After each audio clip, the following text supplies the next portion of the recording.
Welcome to the Intrinsic First Leadership Podcast. I'm Aaron Robbins with Intrinsic First. Thanks for joining us on this journey. Be sure to stick around to the end for some debatably funny jokes that will hopefully leave you with a smile.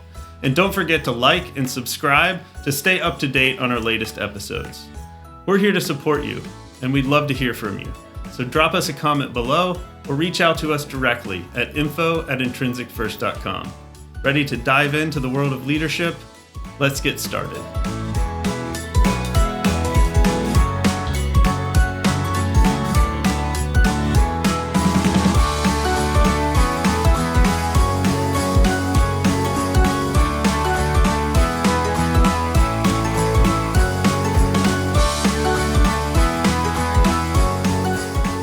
Thanks, everybody, for joining our podcast today. We've talked now about leadership. We've talked about leadership in context and given kind of an intro and sort of run through the 5 contexts. And we also talked about, when we were going through that intro, about the importance of prepare and knowing yourself. And so today we start deep diving into that with one of the 3 aspects of prepare, which is disposition, values, and persona. And so we're going to be talking about disposition today, one of my more favorite topics. And so let's get into it. So maybe to start out, we just give kind of a definition and refresh on what disposition is. Before we do, I want to talk a little bit about why it's important to know yourself. And, it's funny, as a consultant over the last 40 years, I've had some very weird requests. And one of them was that I got a call from a president who managed a hospital and as part of an HMO. And as part of HMO, he had a staff of 7 main players that he called his executive team. And one of them was a gentleman who turned out to be fairly dysfunctional, and he didn't know what to do. So he called me and he asked me, could you fix him? And I asked, what do you mean fix? And he said, well, he's totally dysfunctional. And I said, well, okay, let's do some things. I'd like to I want to get some feedback from all the people that he interacts with. And I want to take some time to interview him and get to know what he does and why he does it and so forth and so on. That makes him so dysfunctional. And then when that happens, that diagnostic will take probably about a week, and it's going to require people filling out questionnaires and so forth and so on. And if you have that tolerance for that, I'll be glad to see if I can help. So as luck would have it, he said yes to that, and we went through the diagnostic steps, and I gathered information about the 7 people that were he was part of the president's team in written form, and I interviewed them, and then I also asked the dysfunctional executives direct reports what they thought of the person. And as it turned out, he was fairly dysfunctional. and not only was he fairly dysfunctional, he knew it. And that was the most startling thing. And so when I asked questions, did you, I said to him at one point, I can't mention his name, but I said, let's just pretend his name is John. John, you have 17 people that report to you, and out of those 17 people, 7 have quit in the last 4 months. And I said, did you know that? And what do you think? And he said, well, they should have gone. I should have, the person who I took over for should have fired him way before I got here. And it's their fault. They were basically lazy, unreliable, and disagreeable. And I said, interesting. And then I said, so you think that it was right to fire them? And he said, yeah, I do. Okay. I said, and did you know that the 7 executives that are part of your peers, 6 out of the 7 have come to your president, the person who's managing you, and said that you're basically dysfunctional, and that you're selfish, that you don't keep your word. The whole series of things, that litany of things came out of my interviews with those seven people. He said, "Yeah, that's a problem, but I don't care." I said, "What do you mean you don't care?" He said, "Because I don't have to worry about that." I said, "What do you mean you don't have to worry about it?" He said, "Well, while my president, the person I report to, I have made really good friends with the HMO president, and he really likes me, and I'm basically not going to change." So let me see. Your boss doesn't want to work with you. Your peers don't want to work with you. And a lot of your direct reports don't want to work with you. And he said, "Yeah, I got that, but that's okay."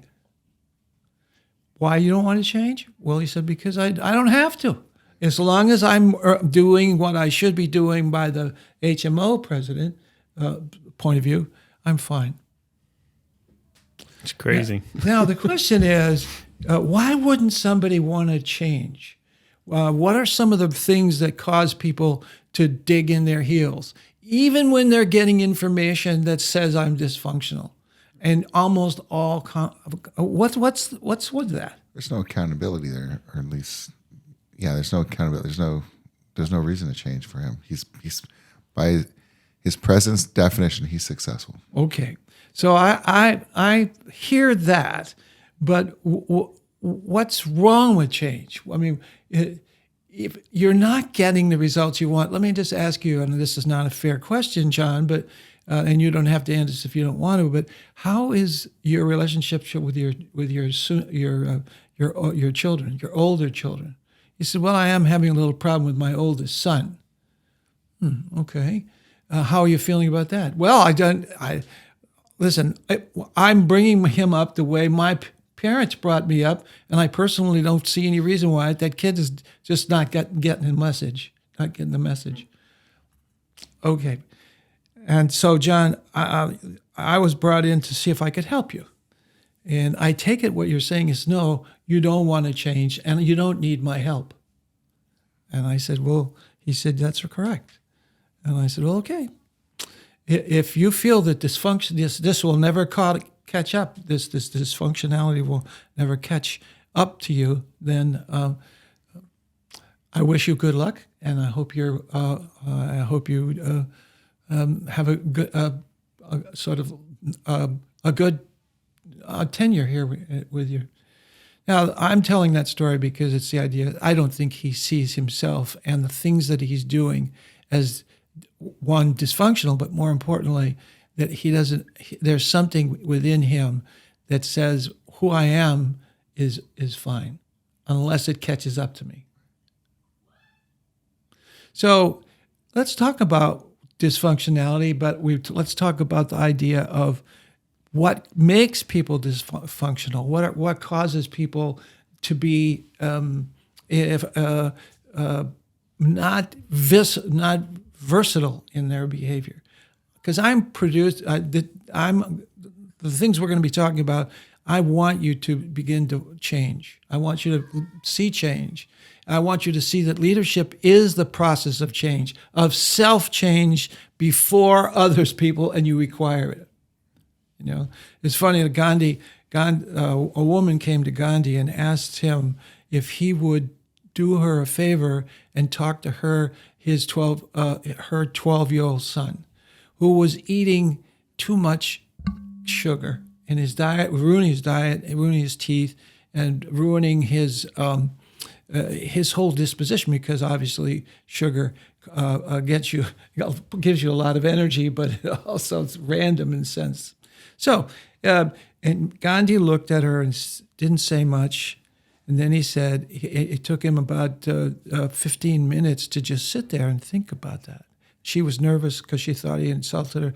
She had insulted him. And he said to her finally, "Okay, I'll do it. But I want you to bring him back no sooner than 3 weeks after this date. And after that, I'll talk to your son." So she waited the 3-week period, brought the son in. He extracted the promise from the son to stop eating sugar, and she was so grateful. And she said at the end, "Thank you very much, Gandhiji." But she said, "But why did you ask me to wait for 3 weeks before I brought my son back in?" And he said, "Because it took me 3 weeks to stop eating sugar." I love that. Which is what? Yeah. An idea that change is important. It's the idea that you have to model a change you want others to be, and people have to begin to understand that there's a process to being wiser. There's a process to using your psychological strengths for your own benefit, not against yourself, which is fundamentally important in the process of knowing yourself, choosing the self that you want to be, and then sharing that self with somebody that you want to be. So we're going to be talking about the first layer in all of this, which is what causes me to do certain behaviors. And so I'd like you to think about the idea of disposition. And disposition is really one of the basic underlying reasons for why you do certain things. And disposition is what I would call preferred behavior, or behavior done without thinking about it. So an example of a dispositional behavior is to engage people in in the environment as friendly, or I would say extroverted behavior. Extroverted behavior is the expression of thoughts and feelings without thinking about it. So think of being an extrovert as someone who's has a natural tendency to say and think what's on or do what they feel they are doing without conscious awareness of what they're doing. So it's would-do behavior. It's just behavior that's natural, instinctive. Can you think of people that you know like that? Yeah, I think of people who tend to, they want to think of, I guess they think out loud, right? They're talking and they just want people around them. They gain a lot of energy from that. And it's important for them to process, with people around them, I think. And so I always say they're thinking out loud. That's why I describe people like that. And they're usually like the last people at the party too, right? If you go in a social setting, yeah. they feel energized after that party, right? And so it's the outward demonstration of thoughts and emotions, or thoughts and feelings, without much of a filter. Right. Okay. And so an introvert is what? The non-expression of thoughts and feelings, either verbally or non-verbally. And there's nothing wrong with that behavior. I'm not arguing that to be an extrovert or an introvert is good or bad. It's only good or bad if what? If the behaviors are required and you don't do it. Yeah, from a leadership perspective. Yes. If you're an extrovert, but the situation requires kind of stopping your yapping and letting somebody else talk, then it's, they can be a weakness. But I've always looked at disposition as it could be a strength or a weakness depending on the situation. And it's a matter of, the importance of disposition is knowing your own disposition so that you know when you're in your comfort zone and when you need to get out of your comfort zone. I'm glad you said that. So that what you're saying is that certain roles have within them built in the need to be an extrovert or an introvert. So sales, for example, might require you to get outside yourself, get to know the customer, get to know relationships, establish relationships with the customer.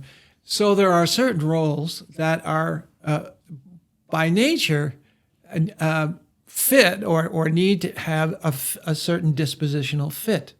Now, there's lots of dispositions. We're just extroversion and introversion is one set of dispositions. Let me give you a couple of others. One is the natural tendency to fight or flight. Some people have a natural tendency to go towards the conflict that they're experiencing, and some people have a natural tendency to pull away or move away from. I remember in one of the trainings we did, and you were explaining that, and you went up to one of the participants, and I'm trying to remember who it was, but you got right in his Chief. face. It was Chief. Was it Chief? Yeah. And you He did that. and you got right in his face. Like, how does that make you feel? What do you want to do right now? Punch you right in the face. I did that to an executive in a group of I think I was training Siemens managers, upper managers. They were all Germans from Germany, and they were here in the United States running parts of the organization.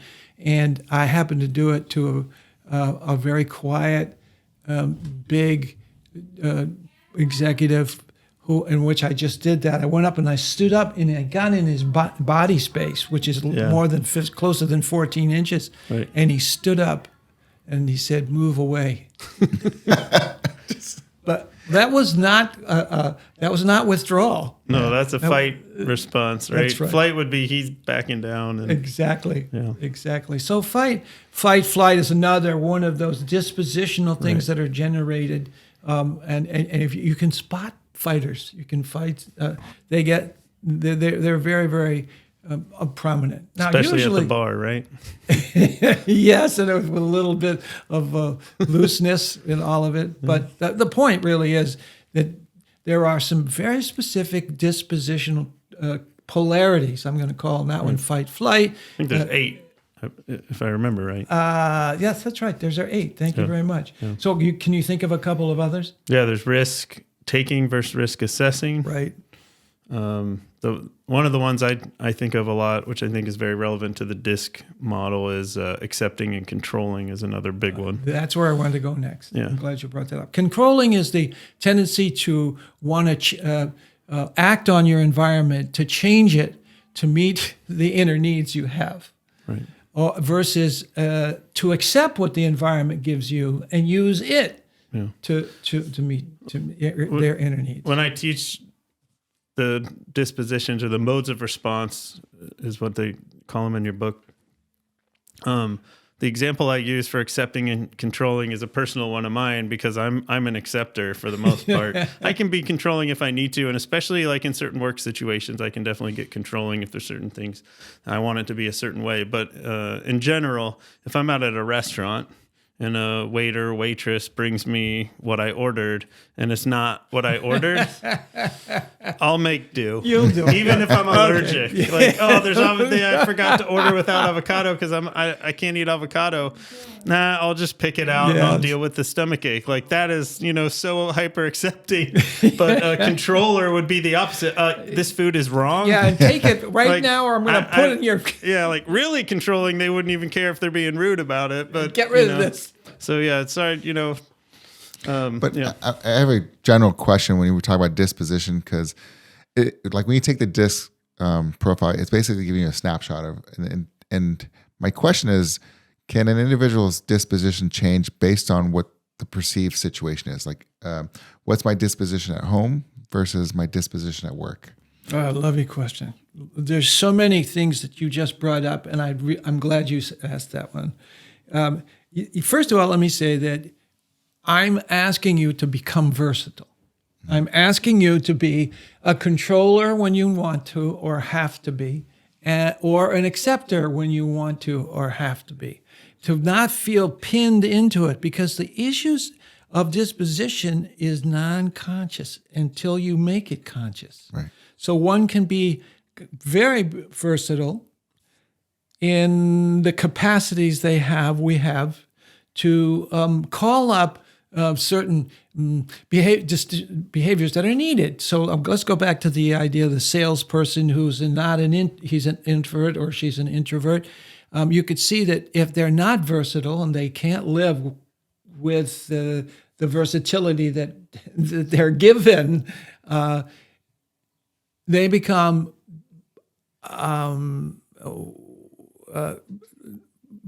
neglectful for that behavior. They choose to what I call to be extroverted and neglect. By neglect, they can't call up the behaviors that are necessary to be that, given what is asked for. Okay, so as you bring it up, your example of control, do me a favor, send the avocado or go speak up for the avocado you didn't get. But the point is that we can be more versatile. We can be more we can act widely with certain alternatives that we have that will allow us to become much more versatile or functional given the situation that's needed in the circumstance. So the idea is to understand what your disposition is in certain roles and being aware. So self-awareness is what I'm getting out of this. Is that if I understand that I'm an introvert in the restaurant, but to know they understand I can't eat this avocado because I'm allergic to it, then maybe I need to be more extroverted and asking for what I need. So That's right. so it's just being self-aware of your just your natural disposition.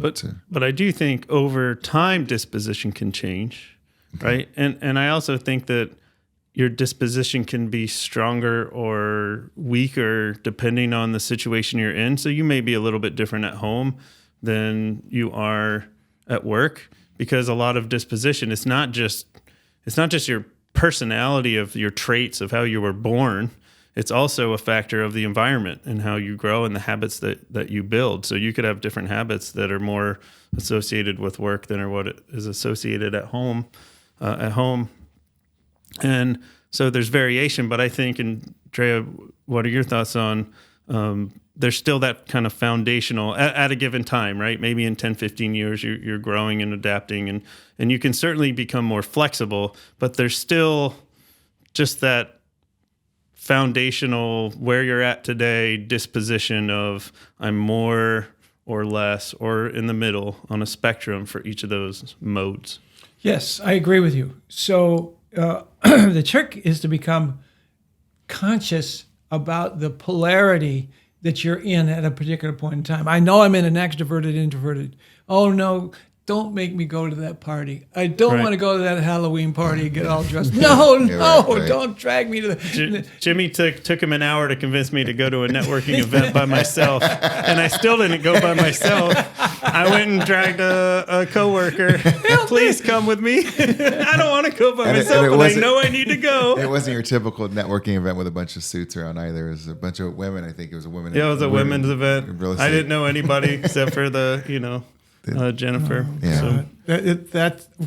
I know the party you're talking about. It was the Sylvia's party, wasn't it? No, much different. That was a different one, yeah. That's another one. And Jennifer was disappointed in me, and I told her she'd be disappointed in me. I'm like, look, I'm telling you, I'm going to bring a friend, and I'm still not going to go cold call these people at the table when they're talking to each other. That's not me. And I like to think I'm a little closer to the middle spectrum, and I'm pretty versatile.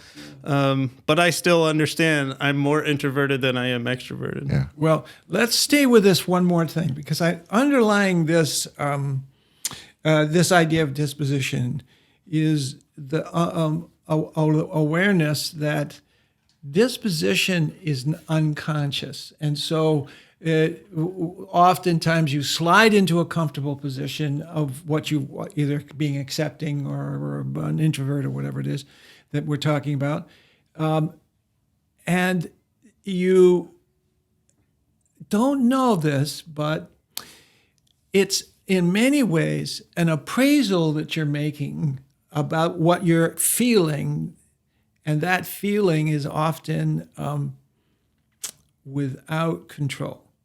Let me say it another way. The example that you gave me, where I stood in that student's body space, and you could see him tensing up and stood up.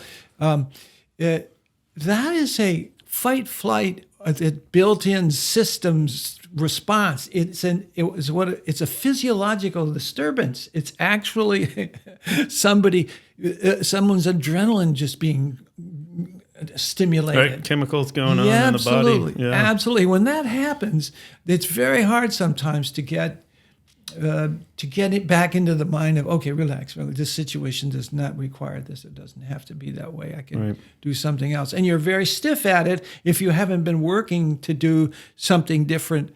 But affect is primary.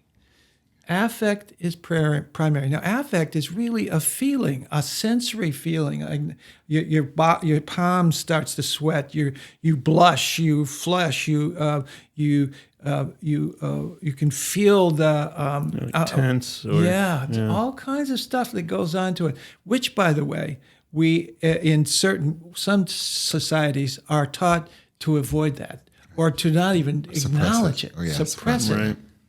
So people and they think that's a culturally important experience to suppress it, rather than looking at it and saying what's going on underneath all of this.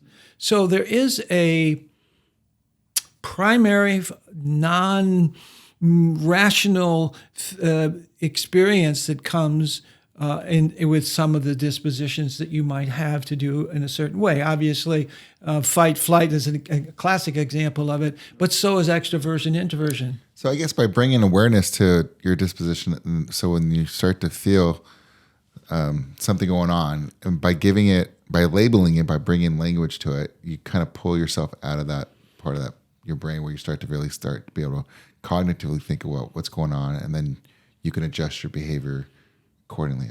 That's something I wanted to ask you about too, Jimmy, because you know this more than I do, I think.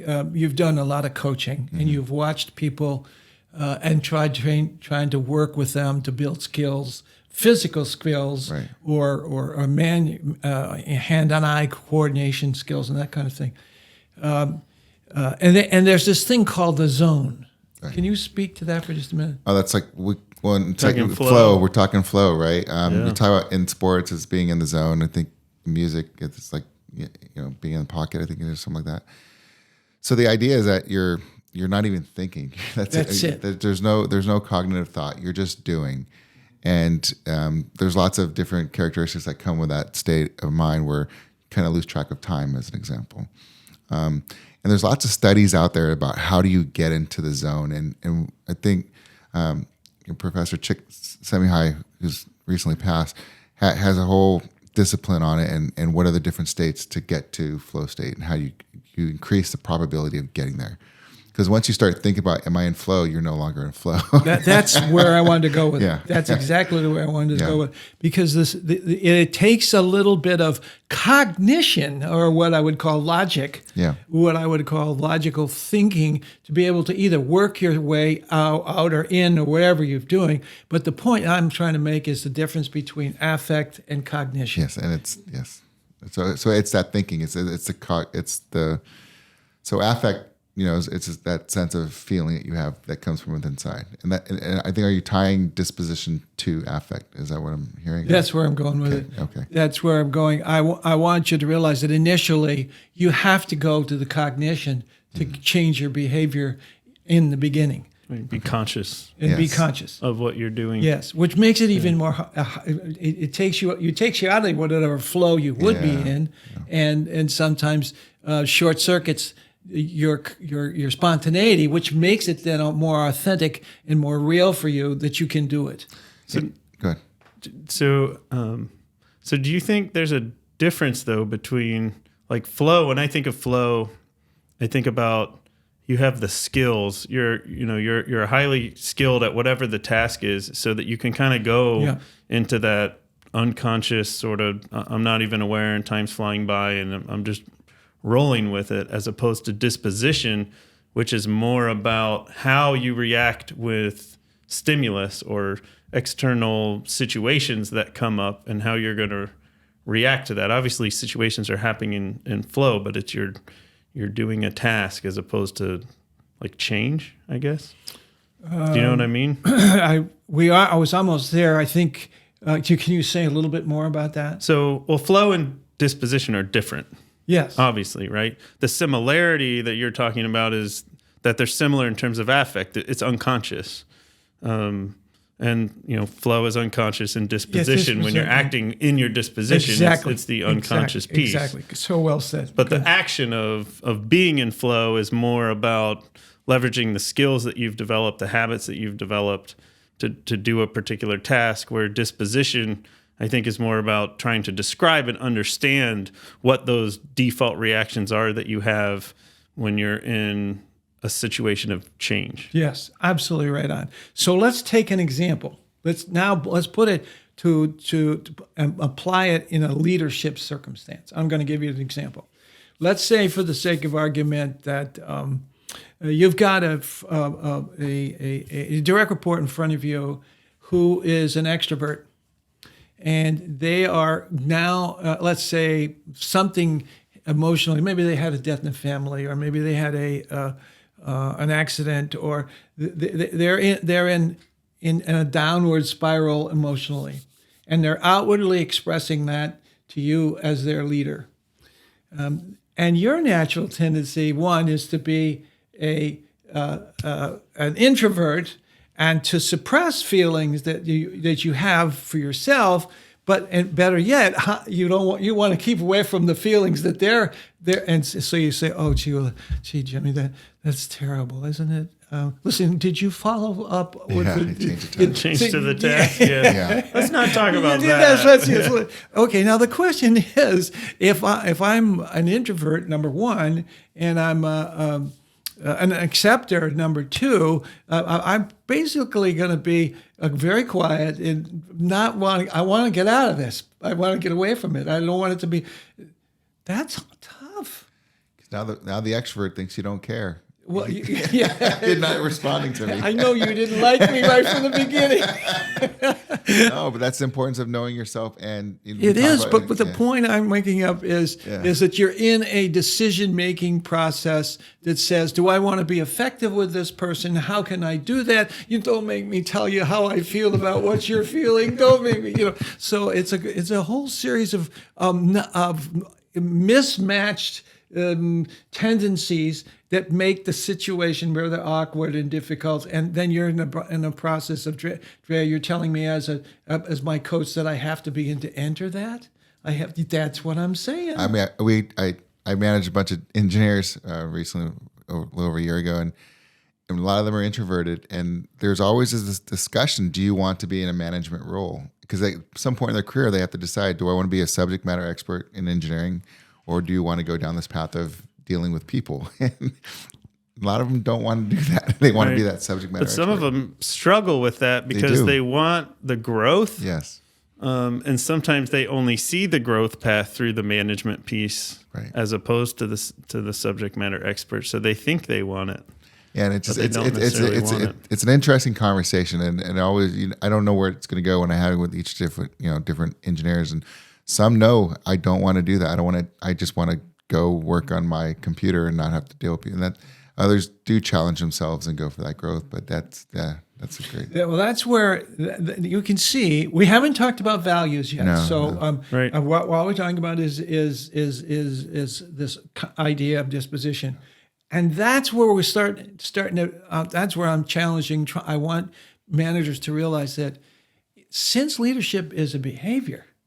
And since it's a behavior that you have to be aware of the behaviors that will give you the highest probability of getting the influence that you want in that circumstance and continued influence in the future for that same outcome that you want, you have to begin to be able to say, oh, what's going to give? Am I going to give here, or is my need more going to be, oh no, I'm the boss, ta-da!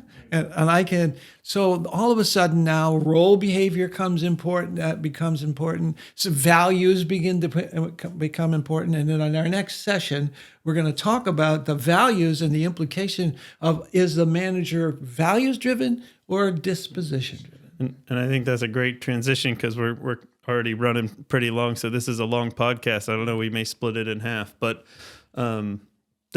in that example, if you are a leader and you're just driving only off of your disposition and you need to be compassionate to somebody who's having challenges and you're introverted or you're risk assessing, right?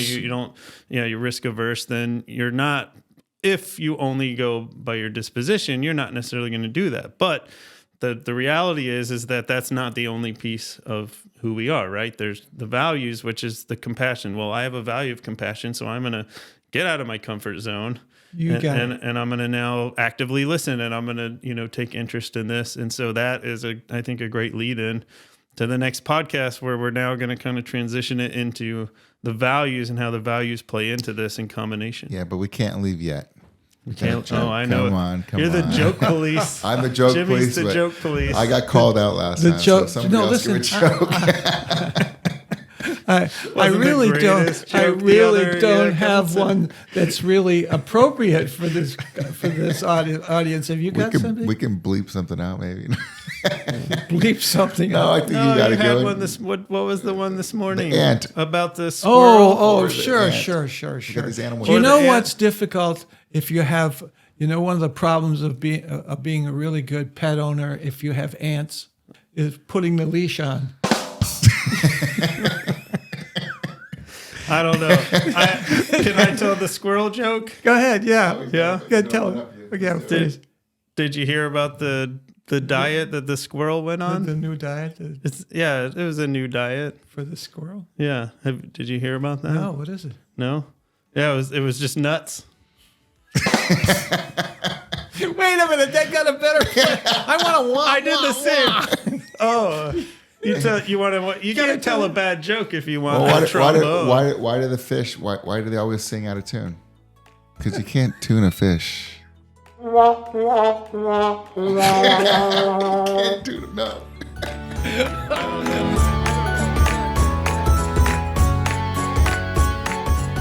Congrats! You made it to the end of the episode. Thanks for tuning in. We genuinely hope that you found value in our conversation. If you liked it, please click that like button below and subscribe so that you can stay up to date on our current episodes. And if you didn't like it, you can click the dislike button, but make sure you click it twice. We're eager to hear from you, whether it's your thoughts, questions, topic ideas, or if you're interested in our leadership training and consulting support. Leave us a comment below or reach out to us directly at info@intrinsicfirst.com. We're open to any and all feedback. Thanks again for joining us. We look forward to having you back for more insightful leadership discussion. Until next time.